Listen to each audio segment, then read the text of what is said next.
dore umwe mu misaruro y'amadegede. Iki kiribwa cyareze pe, dore uburyo kigiye giteye ahangaha hose. Iki kiribwa urabona ko rwose ari ikiribwa cyera neza, bacyita idegede cyangwa bamwe bakunda kucyita uruyuzi. Ngende mbereka muri rusange amadegede cyagiye cyera, andi aracyari mato, ayandi yareze, ibintu nk'ibyo nyine tu. Rwareze kabisa, urarubona hano hose rwagiye rwera kabisa, ntacyo warunenga tu. Hose rwagiye rwera, ni ibintu biba biri kwigaragaza kabisa.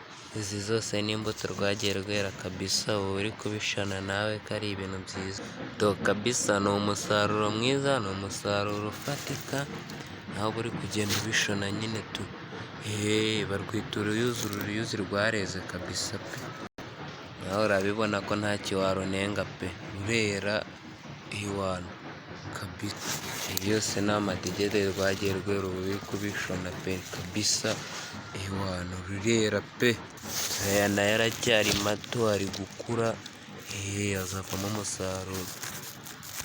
Uri kurubona ko rwaje neza pe, rurakura pe. Ni ibintu biba byigaragaza, rurakura pe. Aha hose naho rwagiye rwerera, uri kugenda ubibona. Rurera uru ruyuzi pe, ndebera nka hano iwana kabisa.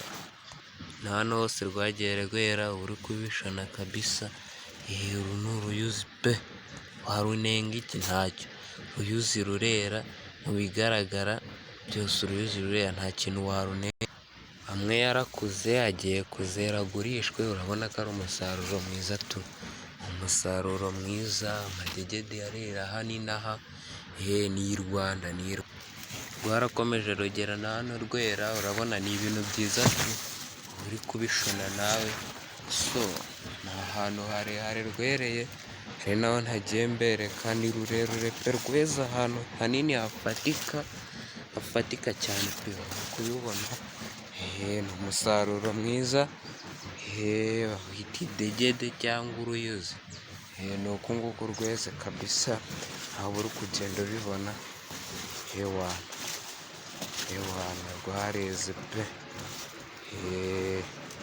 ni uko nguko ibintu biba bimeze nyine tu.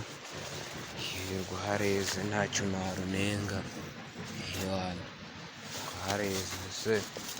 Wowe warunenga iki? Andika muri komenti niba hari videwo igushimishije nk'iyi ngiyi, kande subscribe, like, share, comment. Videwo zanjye zisangize ku bandi kugira ngo ibintu bibashe kugenda neza, kugira ngo tubashe kubana umunsi ku wundi, mbagezeho n'izindi videwo z'ibyagiye byera iwacu. Uri kubibona rwose.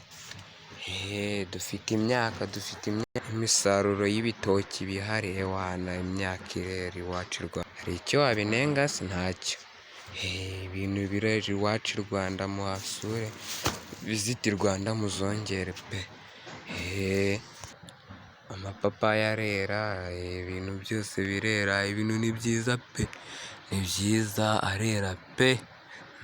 Ibintu iwacu i Rwanda ni munange, wazagera nawe ukirebera, imyaka irakura neza, ntacyo twabishinja, byose tuba dushima Imana rwose. Ntacyo, byose ibintu ni byiza. Niba utarakanda subscribe, yikore, like, share, comment ku bantu bose, kugira ngo tubashe kubana umunsi ku wundi. Channel yanjye ni Hunter Boy Empire. Ndabashimiye, thank you.